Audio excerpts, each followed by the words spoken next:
Over 65? Never visit these four people's homes. It could cost you more than you think. Over 65? Never visit these four people's homes. It could cost you more than you think. Introduction. Turning 65 is a profound milestone in life. It signifies the beginning of a new chapter, one that ideally brings more freedom, more time for loved ones, and greater clarity about what matters most. However, with this new chapter comes a heightened need for emotional and psychological protection. Not everyone in your circle will be a positive influence. Some individuals, even if they've been in your life for decades, may negatively impact your well-being in ways that become more evident and damaging as you age. This detailed guide dives deep into 4 specific types of people whose homes you should avoid visiting after the age of 65.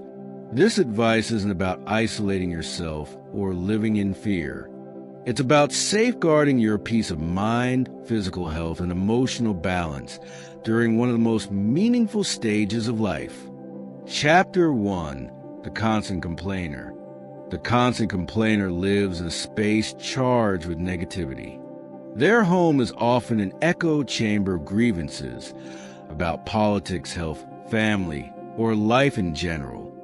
Being in this environment for even a short period can sap your energy and weigh down your spirit. Complaining is more than just venting.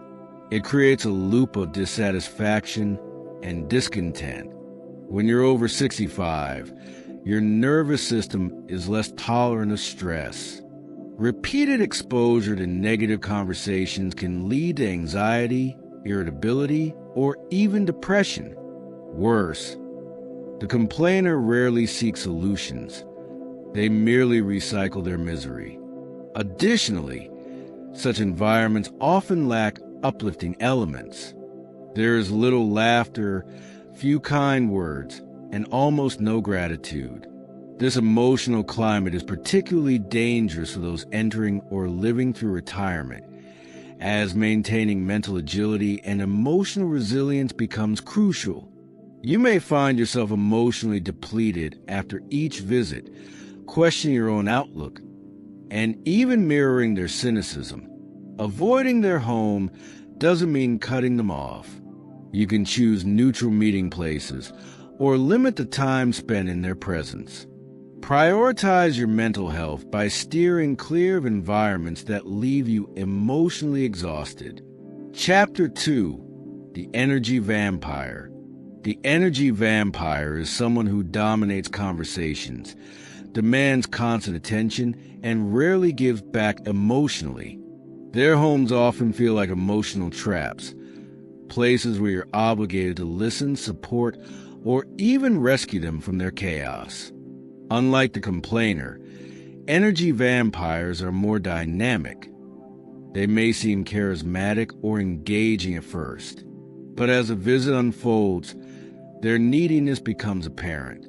They might pull you into endless discussions about their problems, manipulate your empathy, or subtly guilt you into helping them.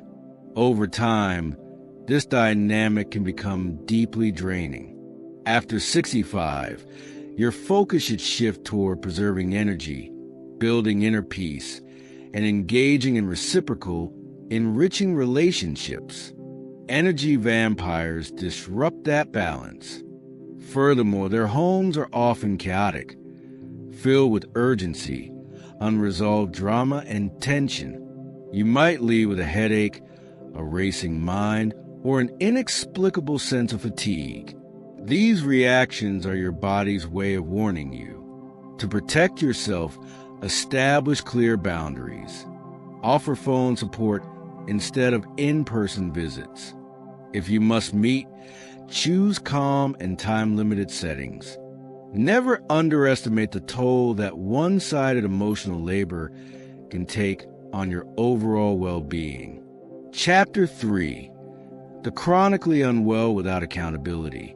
Health is a critical focus after 65, and compassion for others dealing with illness is vital. However, There's a distinct difference between those who manage their health responsibly and those who use their illness as an excuse for toxic behavior.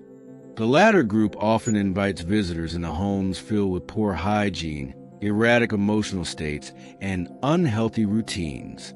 They may refuse help, resist change, and cling to self-destructive habits while demanding sympathy. Visiting their homes can expose you to more than emotional burden. Unclean living conditions, untreated infections, or passive exposure to harmful substances like mold, secondhand smoke, or expired food can pose real physical risks, especially to aging immune systems.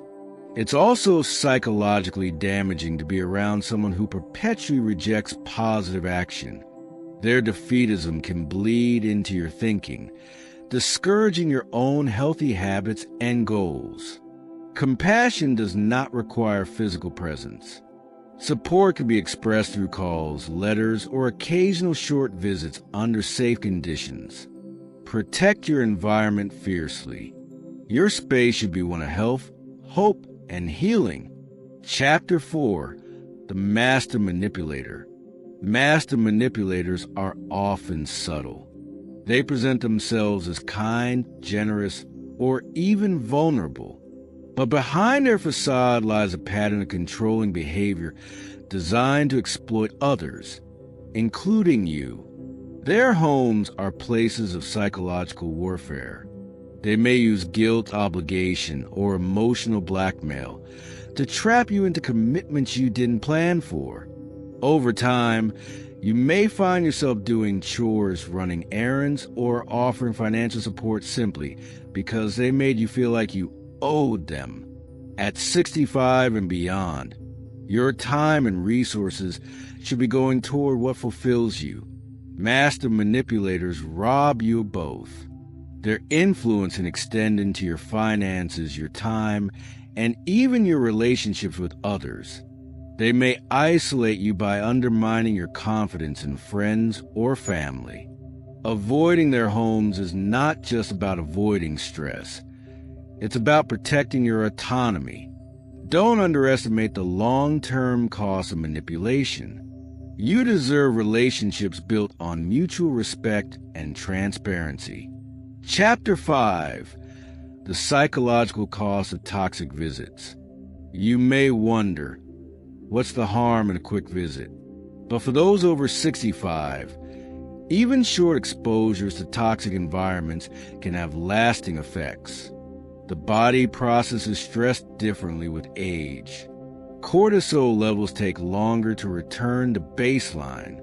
Blood pressure rises faster and stays elevated longer.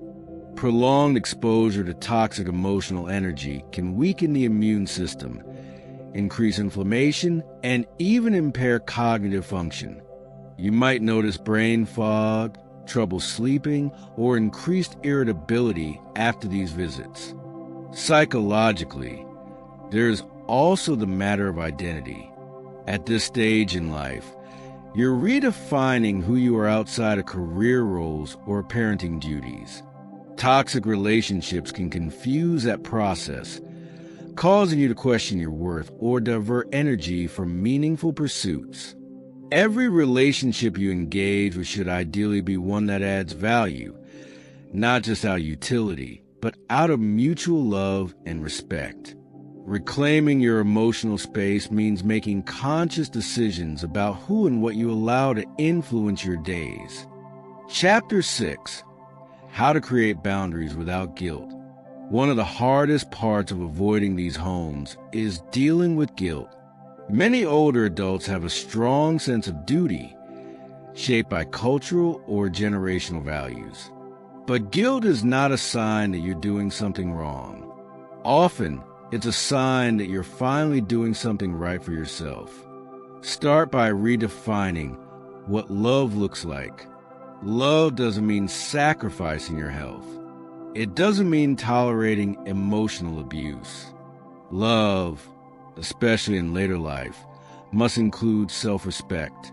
Use phrases like, "I'm focusing on my health right now," or I need more peace in my life to establish boundaries. You don't owe elaborate explanations. Keep communication clear and kind. If someone truly respects you, they will honor your limits. If they react with hostility, that's a reflection of them, not you. Chapter 7. Choosing healthier connections. The good news is that this stage of life offers the freedom to choose your emotional family. Look for people whose homes are filled with peace, laughter, and mutual respect. Cultivate relationships where listening is mutual, love is freely given, and time feels uplifting. Join social groups, volunteer, or reconnect with old friends who bring joy. Let go of those who consistently take more than they give. You are not too old to reinvent your social circle. You are not too old to create a safe, loving network. And you are never too old to say no to what harms you. Chapter 8. Preserving your environment as a sanctuary. As you age, the importance of your living environment grows significantly. Your home should be a sanctuary, a place where your physical safety and emotional security are prioritized above all else. After years of working, caregiving, and fulfilling obligations, you now deserve a space that reflects tranquility, comfort, and joy. Visiting the wrong homes can disturb that sanctuary. When you return from a draining visit, the negativity often lingers. Your mind replays conversations, your mood dips, and your energy dwindles. Even your sleep can suffer, robbing you of the rest your body increasingly needs. That's why being selective about the environments you expose yourself to is not only smart, it's essential. Take control of your space by filling it with things that nurture your soul.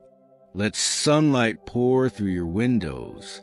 Decorate with items that have positive associations, photos of loved ones, souvenirs from travel, books that inspire you. Keep your environment clean, organized, and rich in sensory comfort. Your home should renew you, not require recovery from outside visits. Chapter 9. The Power of Self-Reflection. One of the most valuable tools at this stage in life is self-reflection. When you begin noticing the effects certain people have on you, you unlock the ability to shape your experience more intentionally. Keep a journal. After each social interaction, write down how you felt. Did the visit uplift you or drain you? Did you feel respected or disregarded? Patterns will emerge. Over time, you'll find that avoiding toxic homes isn't just about keeping distance. It's about giving yourself the space to evolve. Every decision to protect your peace is a step toward deeper emotional wisdom. And this wisdom is one of the greatest gifts of aging. Don't hesitate to reassess relationships that no longer serve your well-being. Growth doesn't stop at 65. In fact, it can flourish if nurtured with honesty, solitude, and meaningful connection. Chapter 10. Building a Circle of Trust. To replace the emotional toll of harmful visits, build a circle of trust. These are people whose presence feels safe, whose homes invite you to be your true self, and whose energy contributes to your wellness. This might include family members, old friends, or new acquaintances. Trust can also be found in support groups, faith-based communities, hobby clubs, or volunteering organizations. The key is to surround yourself with individuals who practice kindness, empathy, and authenticity. Make a list of people who make you feel appreciated and understood. Reach out more often. Plan visits with them, and spend less time in spaces that leave you feeling small or stressed. Relationships should help you thrive, not shrink you. Chapter 11. Reinventing Traditions.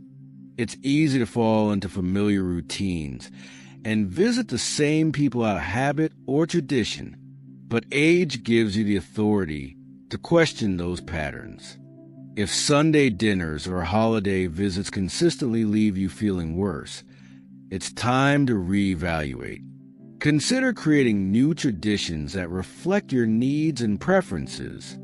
Instead of visiting a draining relative's house every year, host a small gathering with friends who uplift you, or spend holidays traveling, engaging in nature, or doing something meaningful. You are under no obligation to maintain traditions that exhaust or depress you. Reinventing them is not selfish. It's liberating. It's a way to honor how far you've come and how intentionally you want to live from here forward. Chapter 12. Embracing joy and lightness. After a lifetime of responsibilities, now is the time to consciously choose joy. Prioritize activities and connections that spark delight. Visit homes where laughter is shared, not forced. Engage in conversations that stimulate your curiosity instead of draining your spirit. Lightness doesn't mean avoiding serious topics. It means refusing to carry unnecessary weight. Your presence is a gift, and it deserves to be appreciated in spaces that reflect gratitude and warmth. As you embrace this chapter, remember that your time is precious. Where you go and whom you visit will determine how nourished or depleted you feel. Make choices that fill your days with vitality and light. Final reflections. Growing older is not a process of shrinking. It's one of refinement. You are not just aging. You are distilling decades of experience into clear, purposeful wisdom. Part of that wisdom is learning when to walk away. Walking away from certain homes is not about giving up on people. It's about refusing to allow their pain, patterns, or problems to infiltrate your peace. It's about claiming your right to serenity and joy. You've earned the freedom to protect your space, your energy, and your heart. Use that freedom wisely. Be fiercely kind to yourself. And surround yourself only with those who see, honor, and uplift the person you become. Conclusion. At 65 and beyond, every decision you make regarding your time, relationships, and energy has a profound impact on your well-being. Visiting the wrong person's home isn't just a minor inconvenience. It can erode your peace, sabotage your health, and delay your growth. Recognize the emotional cost. Trust your instincts. Prioritize peace. And most of all, remember this. Protecting your energy is not selfish.